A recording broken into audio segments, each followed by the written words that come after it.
नमस्कार। कक्षा 9वीं के अध्याय 1 जैव विविधता एवं वर्गीकरण के वीडियो की श्रृंखला में यह हमारा दूसरा वीडियो है। इस वीडियो में आज हम विटेकर के वर्गीकरण के विषय में अध्ययन करेंगे। तो आइए शुरू करते हैं। विटेकर द्वारा प्रस्तावित जीव जगत का वर्गीकरण निम्नलिखित बिंदुओं पर आधारित है।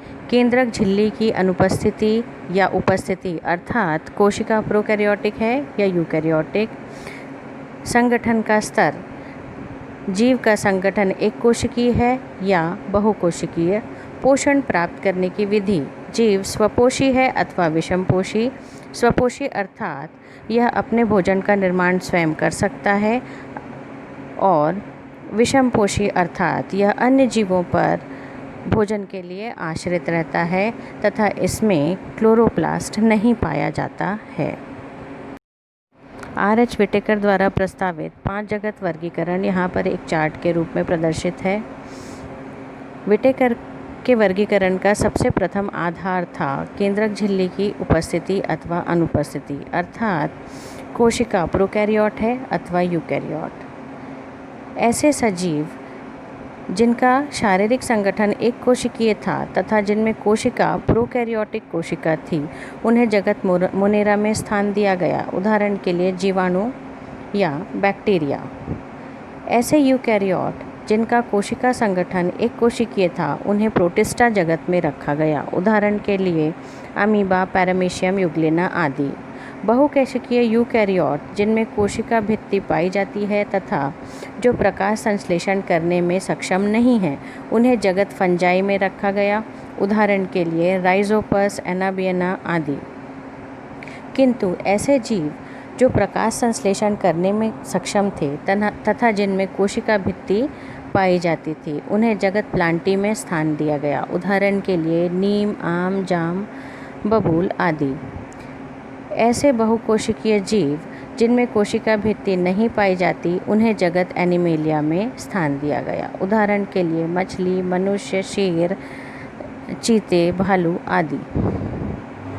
जगत मोनेरा जगत के प्रमुख लक्षण निम्नलिखित हैं। इनमें प्रोकैरियोटिक प्रकार का कोशिकीय संगठन पाया जाता है। इनमें कोशिका में आनुवांशिक पदार्थ किसी झिल्ली द्वारा बंधा नहीं होता, बल्कि इनके जीव द्रव में बिखरा हुआ होता है। इनकी कोशिका भित्ति में अत्यंत सुदृढ़ता पाई जाती है। इनमें पॉलीसैकेराइड के साथ अमीनो अम्ल भी होता है। इनमें केंद्रक झिल्ली अनुपस्थित रहती है तथा दोहरी झिल्ली वाले कोशिकांग जैसे माइटोकॉन्ड्रिया, गोल्जिकाएँ, रिक्तिकाएँ आदि भी अनुपस्थित रहती हैं। ये प्रकाश संश्लेषी, रसायन संश्लेषी या परपोषी होते हैं। इनके सदस्यों में वायुमंडलीय नाइट्रोजन के स्थिरीकरण की क्षमता भी पाई जाती है। उदाहरण के लिए नाइट्रोबैक्टर, एज़ोटोबैक्टर, एनाबियना आदि। जगत प्रोटिस्टा जगत के सभी जीव एक कोशिकीय यूकैरियोटिक कोशिका वाले जीव हैं। ये स्वपोषी या विषमपोषी दोनों प्रकार के हो सकते हैं।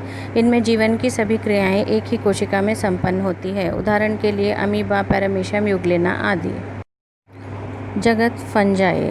इस जगत में अधिकांश कवक तंतुमयी होते हैं। ये तंतुओं का जाल बनाते हैं जिसे माइसीलियम कहा जाता है। इस जगत के जीव एक कोशिकीय एवं बहुकोशिकीय, यूकैरियोटिक व विषमपोषी होते हैं। इनकी कोशिकाओं में हरित लवक या क्लोरोप्लास्ट नहीं पाया जाता। उदाहरण के लिए mucor, yeast, agaricus, mushroom, rhizopus, bread mould, aspergillus, penicillium आदि।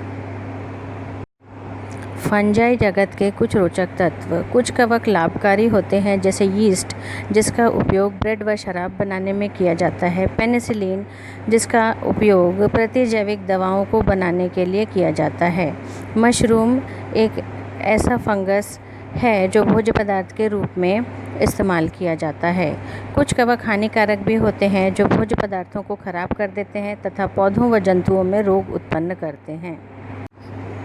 जगत प्लांटी। इनमें सभी बहुकोशिकीय यूकैरियोटिक पादपों को रखा गया है। इनमें पर्णहरिम पाया जाता है।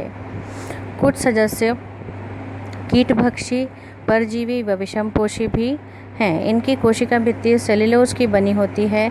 पादप का जीवन 2 स्पष्ट अवस्थाओं द्विगुणित बीजाणुद्भिद व अगुणित युग्मकोद्भिद में पूरा होता है। इनकी 2 अवस्थाओं में पीढ़ी एकांतरण पाया जाता है। पादप शरीर जड़ तना पत्ती या थैलस के रूप में होता है। इनमें प्रजनन कायिक जनन अलैंगिक व लैंगिक विधियों द्वारा होता है। उदाहरण के लिए आम, जाम, नीम, पीपल आदि। जगत एनिमेलिया, इस जगत को प्राणी जगत भी कहते हैं तथा इस जगत के उपसमूह को फाइलम कहते हैं तथा इनके गुण निम्नलिखित हैं। इस वर्ग के जीवों में सभी बहुकोशिकीय यूकैरियोटिक जीव आते हैं। इनमें कोशिका भित्ति नहीं पाई जाती।